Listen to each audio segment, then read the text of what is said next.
And we're going through today on Wednesday, December 2nd, we're going through the Hanukkah crash course, whatever you need to know to be able to observe Hanukkah properly. Hanukkah is this most beautiful holiday, this most beautiful Yontiv. It's the most celebrated Jewish holiday. But we need to make sure to do it properly. You just like when you have at home, you make a recipe. If you make it a little different, it's not going to taste the same. And if you don't follow the rule of how to file your taxes or how to open a bank account or something, it's not going to work. So when you do the mitzvah of Hanukkah, it's not just a sentimental, cute, idiosyncratic tradition. It's actually something profoundly deep. It's a code which connects us to the power that unleashes the power of light and redemption and illumination and inspiration, which is what Hanukkah is all about. So that's what we're doing in this course, is learning the tools, the vehicle, the what you need to know about how to celebrate Hanukkah properly. Today's Torah study is dedicated in honor of two of our ladies of our community, in honor of the speedy and complete recovery of Cookie Gottlieb, Chaimalka Bas Mincha, and in honor of the speedy and complete recovery of Shelly Palercio Matla Bas Basha. They should be healthy, well, and strong, and all of us, all the world, should be healed very, very soon, God willing, from all of our ailments that we all suffer from. Okay, so let's talk about the Hanukkah candles. Where are you supposed to light the Hanukkah candles? We learned last week about the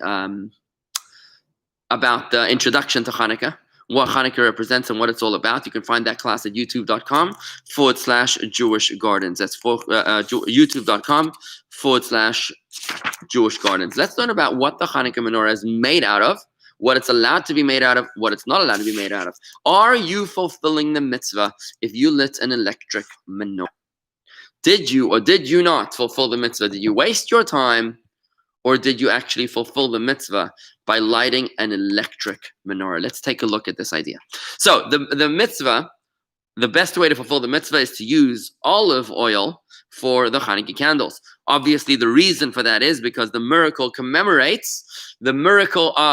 lighting of the candles commemorates the miracle of the olive oil that was found, the one pitcher of olive oil that was used to light the candelabra, the menorah, inside of the Holy Temple. I see Cookie's joining us here. Fantastic. Great to hear that you're feeling better, Cookie. God bless you. May the merit of today's Torah study serve to bless you and Shelly with a complete and speedy recovery. We love you. We need you. And we want you back on your feet in total good health, even better than before.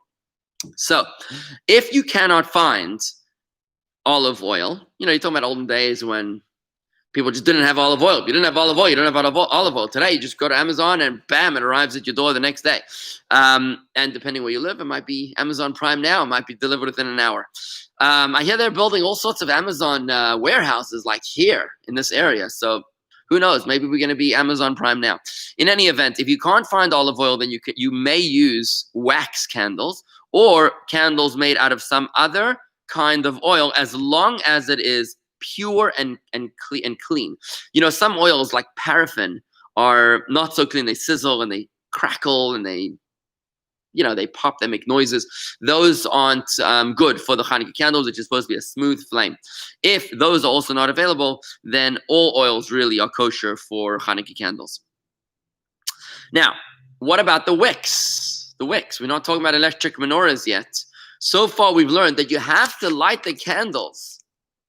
You have to light the candles out of fire. It's got to be made out of fire. I guess at this point, we can really say that since we've learned so far that the candle's got to be made out of either olive oil, or if you can't get olive oil, then wax. And if you can't get that, then any kind of oil. But the catch is it's got to be a fire. This shtick of lighting candles on Hanukkah out of electric candles, it's not kosher. It's just not kosher to fulfill the mitzvah of Hanukkah. There's two parts to the mitzvah. Let me clarify.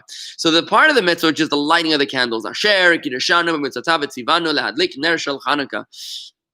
the mitzvah that we were commanded to light the candle of Hanukkah, that you have to use fire for. However, there's a second component for the Hanukkah candles, the mitzvah of Hanukkah, and that is pirsumei nisa, the advertising, the publicizing of the miracle.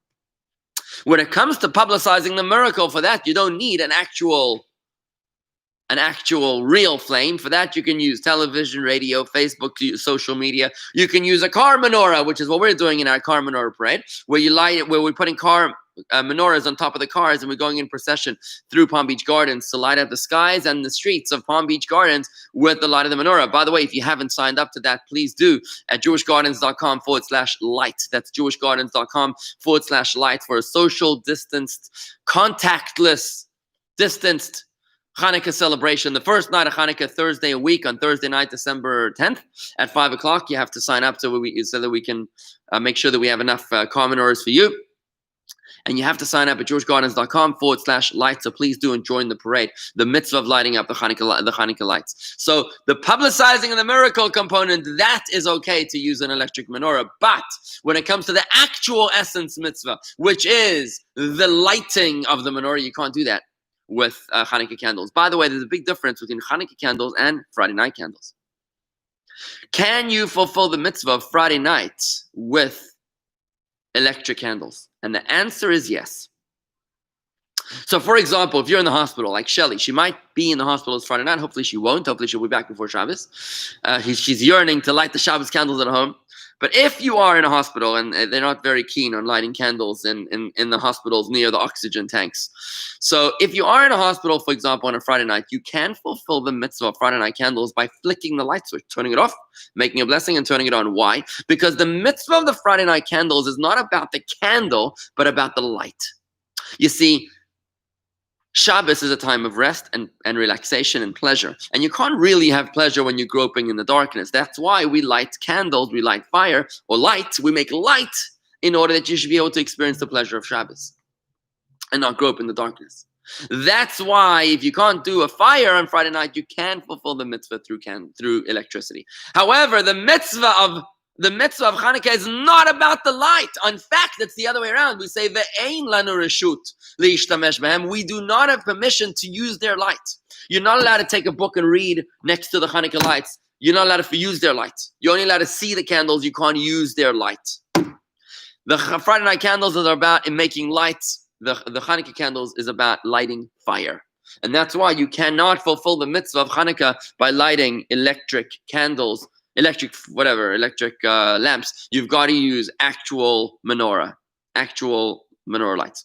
Mickey, but you can't drive in Shabbos because the spark of the engine is considered fire. Then why isn't an electric menorah considered fire? Well, obviously, Mickey, the reason is because, in other words, you'd be right if you were lighting the electric candle on Shabbos. However, we don't light Friday night candles on Shabbos. You're not allowed to light candles on Friday night on Shabbos. You have to light it before Shabbos. And I really hope that you've received by now the Jewish Community Calendar and Program Guide in the mail. I really hope that you have. If you have or have not, please do post in this chat so we can know if you've received it. We're having some real struggles. I've not received my copy in the mail, but we would love to know if you could post in this chat your zip code and if you have or have not received it, so that we can try to track and understand what the problem is. Again, put your zip code in the chat here, whether or not you've received the calendar. No matter where you are in the country, Atlanta, Chicago, it doesn't matter. If you can please let us know. It seems like the calendars have arrived in New York, but not to parts of Florida. In this calendar, you'll notice the Friday night candle lighting times. Like, for example, this week, September, October, November, December. In December 4th this week, it's 5:09. You have to light it before 5:09 p.m. If you light it after 5:09 p.m., you're not fulfilling the mitzvah. So, Mickey, just like you can't light the car on Shabbos, so you can't light the Friday night candles. No, whether it's electricity or fire, it doesn't make a difference. Right? It doesn't make a difference. But before Shabbos, of course you can light it. You light the candle before Shabbos and then burn through Shabbos, whether it's electric or fire. But it's an interesting question in any event. Again, if you could post your zip code and whether or not you've received our Jewish Community Calendar in the mail or not, it would be lovely for us to know. Whether you're on YouTube or on Facebook, please do let us know. Thank you. Okay, so moving on. Now, what about the wicks themselves? The wicks themselves. What are the wicks supposed to be made out of? Now, by the way, I want to tell you guys, let's graduate from Hebrew school Judaism. You know, in Hebrew school, they gave us those tiny little candles, and we lit those tiny little candles. How about we raise it up a notch and make beautiful candles this year? You know, when it comes to mitzvahs, you're not supposed to do the bare bones minimum. You're supposed to go up above and beyond for Hashem. You're supposed to make it beautiful. You build a shul, you're supposed to make it stunning. You build a temple, it's supposed to be gorgeous. You buy tefillin, you don't buy the cheapest tefillin, you buy the most expensive tefillin. You sponsor a kiddush, you make it the nicest kiddush. When it comes to Hanukkah candles, let's not make our Hanukkah candles the same way we did it when we were 4 and 14 years old.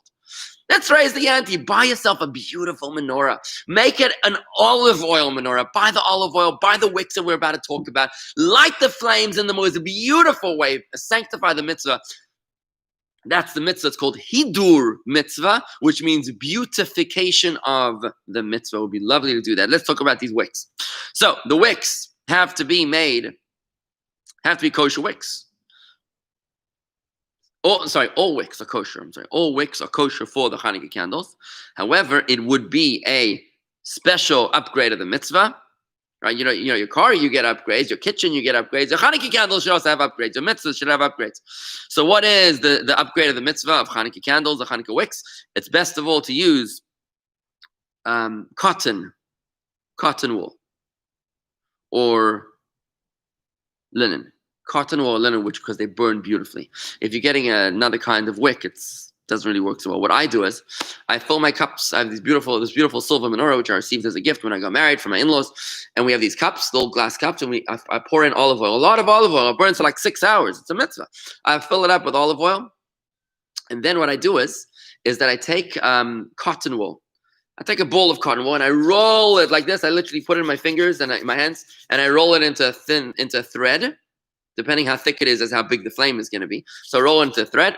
And then what I do is that I stick the thread in with the protruding outside of the olive oil. Make the mitzvah. Light the wick. I light the wick. And that's it. And that's how I do it. So it's olive oil and cotton wool. And that's it. You can actually buy these floating wicks as well. They give you these little wicks. I'm not sure what they're made out of, but they get this little floating cork, and you push the little wick through the floating cork, and it sits on top of the olive oil. It's also a very interesting way to do it. Again, a beautification of the mitzvah, but the electric menorah doesn't fulfill the mitzvah. There are those who have the custom to take new wicks every single day. Now remember, the olden days, they had to really speak to their accountant if they could afford new wicks every day. To us, it's really not such a big deal about wicks. It's like, okay, if I buy 2 balls of cotton wool, 1 ball of cotton wool, doesn't really make that much of a difference. Okay.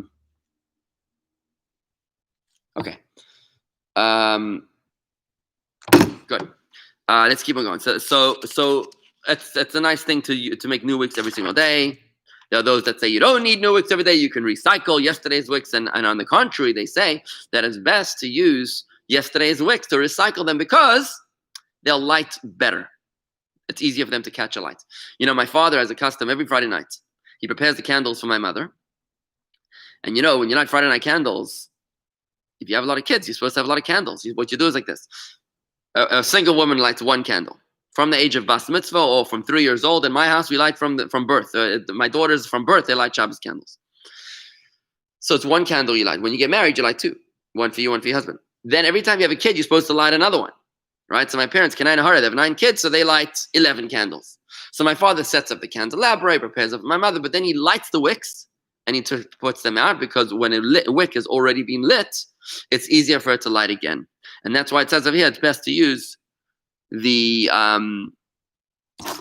wicks from the day before, because it's easier to make them to light them. And so was the custom of the previous Lubavitcher Rebbe, Rabbi Yosef Yitzchak, to recycle the wicks each day.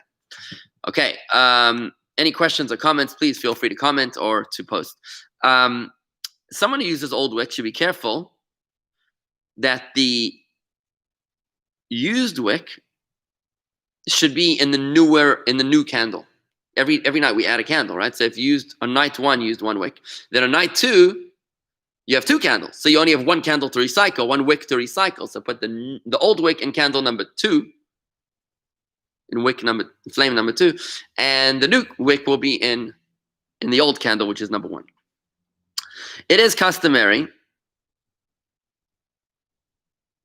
By the way, the new wick is the new candle is the one that we light first. We're going to talk about the order of lighting the candles, but we always light the newest candle first. So we light, let's say it's night number 5. So you light 5, 4, 3, 2, 1. every night you light the newest candle first, right? It is customary that the shamus, which is the shamash means the attendant. So you have 8 candles of the Hanukkah menorah, but you have one candle which is the attendant. He typically sits higher or lower or separate from the 8 candles so as not to confuse the count of the days. And he serves them. He's their attendant. One of the reasons that we use the attendant candle, the shamash, is in order simply to have a flame to light the other candles. But also because you're not allowed to use the flames. Remember, you can't use the flames. If one of the candles goes out, you can't pick a flame from one of the other Hanukkah candles and move it over to the one that went out. You've got to use a new fire, or you've got to use the shamash candle, which is allowed to serve. You're allowed to use his flame. Also, in case you do by mistake use the light of the Hanukkah candles, it should be that you're not really using the Hanukkah candles, you're using the elevated light of the elevated shamash, right? So the shamash should also be, the shamash itself should be a candle of wax. Now, in my menorah, which is a fancy, expensive silver menorah, it actually comes with 8 branches, and it has another branch for oil of the shamash. However, what I do is I use beeswax for my shamash candle, and I just put it in that spot. So I use the shamash as the beeswax candle, even though there's a spot for the oil in there. Then the candles themselves should stand in one straight line. This is very, very important in order to have a kosher menorah, because if you don't do it this way, then you don't have a kosher menorah, right? So what is a kosher menorah? It's got to be in one straight line. Now today we have all these artistic, menorahs, and you have this kind of a menorah, you have a Democrat menorah, a Republican menorah, an international menorah, a pizza menorah, and what they do is artistic, what's called the artistic license. They make it however they want, in different ways, patterns, shapes, and forms. But the basic structure of the menorah is like this. It has to be in one straight line. They cannot be in a round structure, like in a circle or in a half circle. And they cannot be any protrusion. They got to be in one straight line. Nobody stepping out of line. Also, just like they've got to be in a straight line, the candles, they also have to be on the same height. You can't have one higher than the other. They've got to basically be totally uniform. And you also have to make sure that there's a sufficient separation between each candle so that it doesn't look like one big flame. Like if you have the candles too close together, then it looks like one big flame. That's why you have to separate them a little bit from each other to make it recognizable. When you light wax candles, you should make sure that they are sufficiently far apart from each other so that they don't burn each other. Because if they're wax candles, then the heat of the candle is going to melt the other candles around it, and that's going to cause a total mess and premature conclusion of the candles. That we'll learn soon that there's a minimum amount of time that the candles need to burn. It's about 35 minutes. So the candles need to burn a minimum of 35 minutes, and therefore if they're too close together and they're melting from the heat of the adjacent candles, it's going to burn in 10 minutes. And then it wouldn't have been a kosher menorah lighting. It has to burn for a minimum time. It also is appropriate that a person should have a beautiful menorah made out of metal, as opposed to some garbage, like recycled nothing, right? It's supposed to be something beautiful. And somebody who can afford it should buy a menorah made out of silver in order to beautify the mitzvah. That is the idea of hidur mitzvah, which is the beautification of the mitzvah. Remember, everything that we do for Hashem should be over the top, should be better than ever. Just like when you buy yourself something, you try to buy something nicer rather than uglier. So too, when it comes to Hashem, you should do something nicer rather than uglier. If you remember, this is the story of the 2 sons of Adam and Eve in the Garden of Eden. This was the first murder in history. Both of them offered an offering before God. Cain was a shepherd, and Abel was a farmer of flax. So Abel offered the best of his offering, of his produce to God, and Cain offered the worst of his offering to God. Why waste it? Abel had a fire come out of heaven like a lightning strike to consume his offering, and Cain didn't. So Cain got jealous, and that's why Cain eventually killed Abel. But it all started with the offering before God. What is God worth to you? Think about it. Is God worth 10 cents for you, or is God worth, priceless? And that's represented by the way that we celebrate the mitzvah. The leftover oil, which is left in the menorah after Chanukah, and also the remnants of the wicks, what you're supposed to do is to burn them in some sort of a bonfire, because you can't use them for any other purpose, because they've been designated for a mitzvah and they now no longer are able to be downgraded from the sanctified status that they've already achieved, unless you made a condition before Yantif, before Hanukkah, saying that whatever residue remains from the oil and the wicks is not sanctified as a mitzvah in the first place, and therefore you would be allowed to use that for your, for your lighting needs. Again, in the olden days, people really had to make a calculation about whether a wick was able to be used to power one night of illumination in our home, or will we sit in the dark, right? Today, thank God, we don't have to struggle with that kind of margin. But for the most part, at least not in our area of the world, thankfully. But that's good to know. The law, the essence of the law, which is that the candles themselves are sanctified. They're holy. They're holy. They're like tefillin. They're like a Torah. So the remnant of the oil and the wicks, they shouldn't just be thrown into the garbage. You should burn them. That it should consume. It should burn itself out, and it's therefore you don't have to disrespect it. Somebody who takes a bottle of oil for the Hanukkah candles, and he poured every day from the olive oil, let's say, from the bottle, to use for your Hanukkah candles. What's left in the bottle was never sanctified for the mitzvah. And that you can use for cooking or for whatever else you want.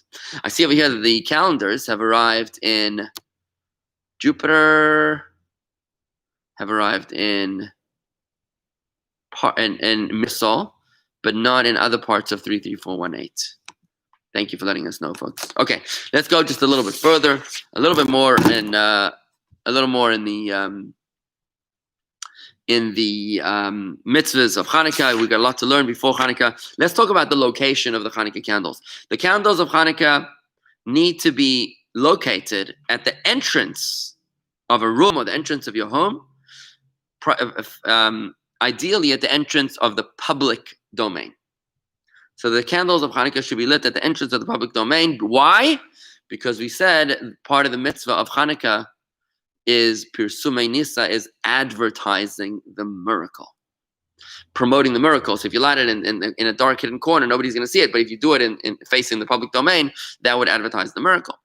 And that is how it was practiced in the days of the Mishnah and the Talmud 2,000 years ago. However, today, when we live amongst the Gentiles, you can light the menorah in the house in which you live. In other words, in an interior room. In other words, in days of anti-Semitism, when it was literally dangerous to light a menorah in your window, on your front door, it was okay to light it on a doorway of an inner room. So if there's any danger to you whatsoever, then you obviously don't have to put your life in peril in order to advertise the mitzvah. It's interesting. The Chabad of Greece wanted to do a public menorah lighting, and they had a problem with it, because they said the whole mitzvah of Hanukkah is to celebrate the Jewish victory over the Greeks. So they really had a problem with their giving it a permit. I think it ended well. I think they ultimately agreed, but it was the idea of assimilation. But the menorah represents religious freedoms. But it was an interesting discussion, interesting idea of how the Gentiles relate to the idea of Hanukkah. Here in America, it's very interesting. The Rebbe introduced this idea of public menorah lightings in the first place, and it was Jews that fought against it in the beginning. In the 70s, even in the 80s, there were Jewish groups, federations, JCCs, ADL, maybe not the ADL, but different groups like that. They were saying, "Oh, we can't antagonize the goyim. We shouldn't be allowed to light the public menorahs." And they took the Chabad to the Supreme Court. And the Supreme Court was the one that ruled, the Gentiles, they were the one that ruled that the menorah is not a religious symbol, it's a symbol of religious freedoms.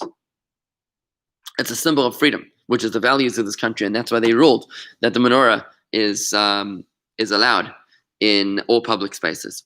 Okay, the Rebbes of Chabad would light the menorah, the Hanukkah menorah, at the entrance of one of their rooms and not on the windowsill. So again, the idea of the windowsill is facing the public domain. The Rebbes of Chabad would light it on an interior room by the entrance of the door. Interesting, gives us some perspective. It is customary to place the menorah candles on a chair inside of the width of the doorway. And you do it on the left side of the entering into the room. So when you enter into a room, the mezuzah is going to be on the right side leaning inwards.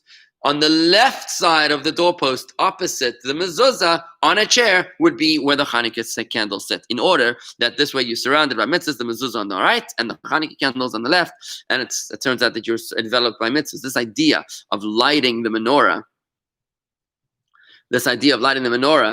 is and having it associated with the left side is very, very fundamental to the idea of Hanukkah and the idea of illuminating the darkness. Hanukkah candles, we light, Shabbos candles we light by day. Hanukkah candles we light at night. All other mitzvahs we do on the right side. Hanukkah candles we do on the left side. It's about conquering the left. It's about conquering the dark, the dark side. It's about stepping out of our boundaries and being able to bring the light outside of the shuls, outside of the holy places, outside. I need a haircut. Everything's backward on my screen here. It's about lighting illuminating the other side, the darkness. That's what Hanukkah candles is about, a deep fundamental concept which is taught to us in Chabad philosophy. Interesting, Corey says, Steve, her ex, refused to be part of the Hanukkah celebration because he's half Greek. Ideologically interesting.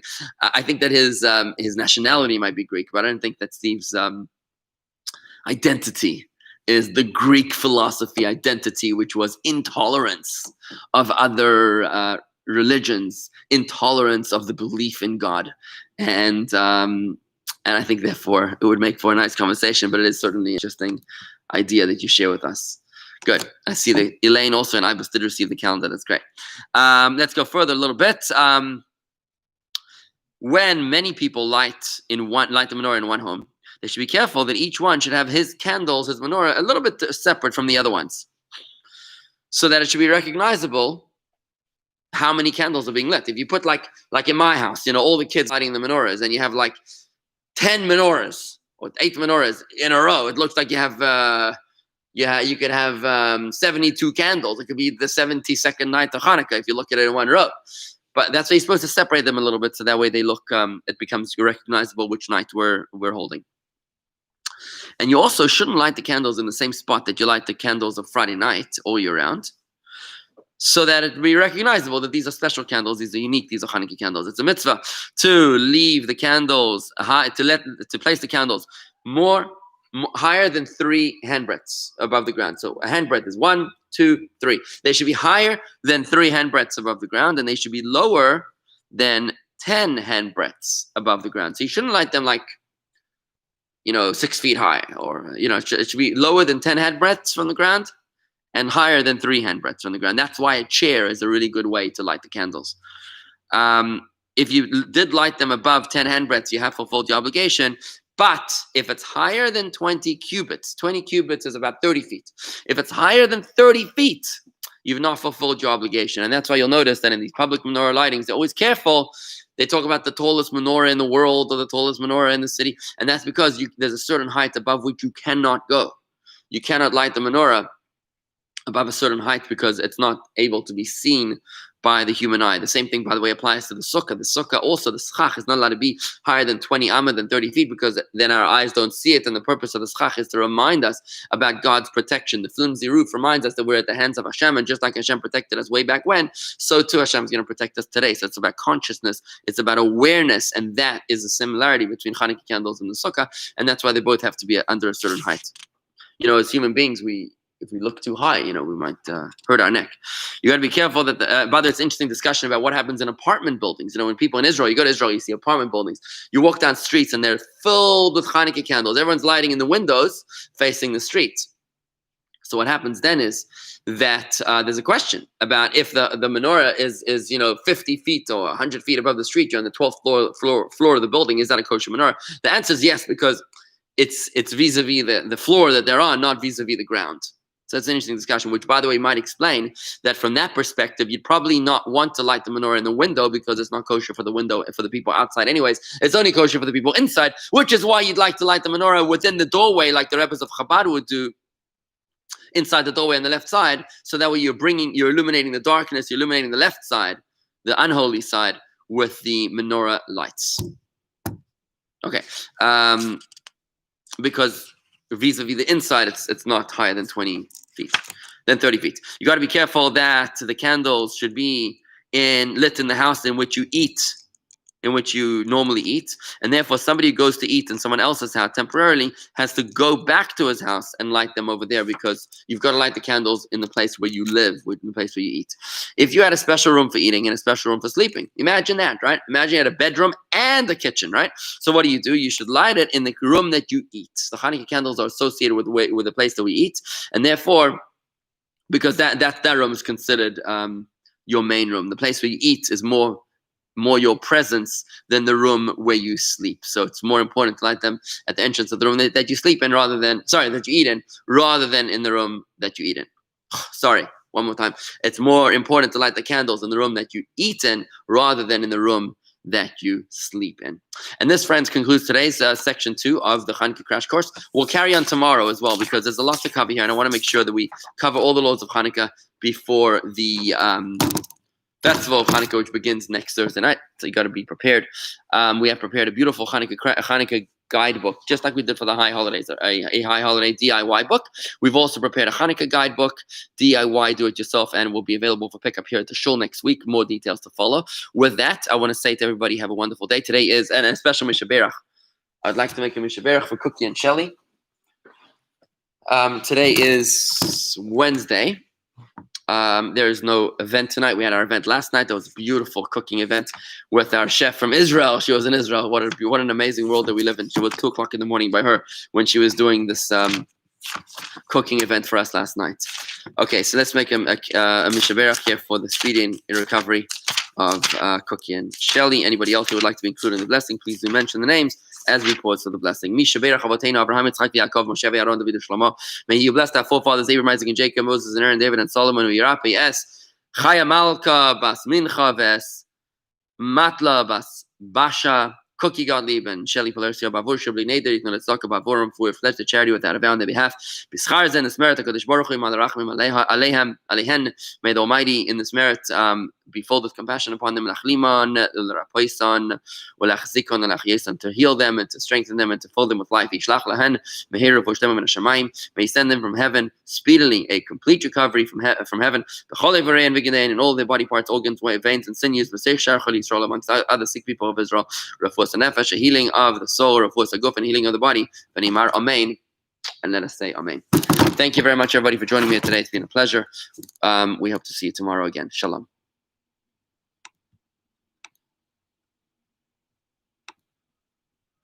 Oops, I forgot to mention over here that, as Elaine is pointing out, there's a Fabring tonight for the ladies, a birthday Fabring, and I think it's at 8 o'clock. For the ladies on Zoom, that's jewishgardens.com/Zoom. Thank you, Elaine, for bringing that up.